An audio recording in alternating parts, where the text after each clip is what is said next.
Hi guys! Today I'm going to give you 8 tips on how to reduce breakage.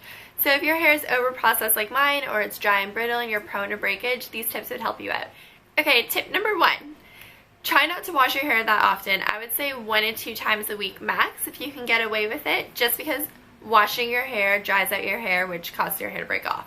To help with the oil control in between washes, you can grab a dry shampoo. This one's my favorite, Bleached, just to help out soak up the excess oils in your hair. Tip number 2, when it's time to wash your hair, I would recommend putting in a hair mask beforehand just to help nourish your hair. A good natural option is to use coconut oil, so you can just massage that into your scalp and the rest of your hair. Leave it on for, I'd say, half an hour, and then wash it out in the shower.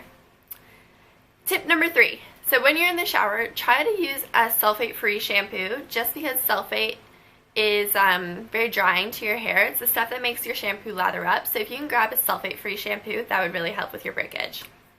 Tip number 4, once you're out of the shower and your hair is still wet, try to be gentle when you're brushing it. Use a wide tooth comb, just because your hair is really weak when it's wet, so using a wide tooth comb can help you get those tangles out, but be gentle with your hair.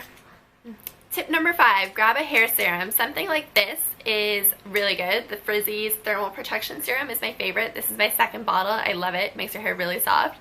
So you put this in damp hair and it just helps to keep your hair nourished and moisturized. Tip number 6, go on a heat strike. Go on a heat strike. If you can, eliminate the use of heat on your hair. So that means air drying your hair instead of blow drying your hair, and not using heat styling tools. But if you must, I would recommend using it on a low heat setting just to protect your hair, and for added protection, use a heat protectant. Something like this doubles up as a heat protectant, so you can put this in your hair just to protect your hair beforehand. Okay, tip number 7, styling your hair. Since you don't want to be using heat, try no heat options such as braiding your hair when it's damp, so when it dries you get nice waves, or putting your hair up in little buns so you get curls. Try to avoid tying up your hair though, just because pulling your hair back and tying it in a tight elastic really breaks off your hair.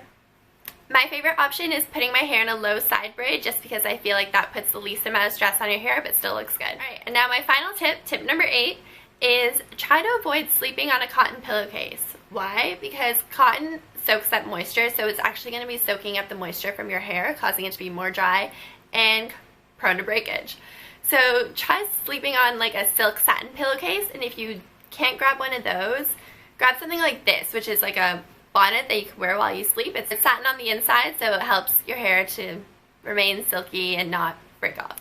Alright, so those are all my tips. I hope you found them helpful, and keep those hairs on your head, girl. Don't want them breaking off. Alright, I'll talk to you guys later. Bye!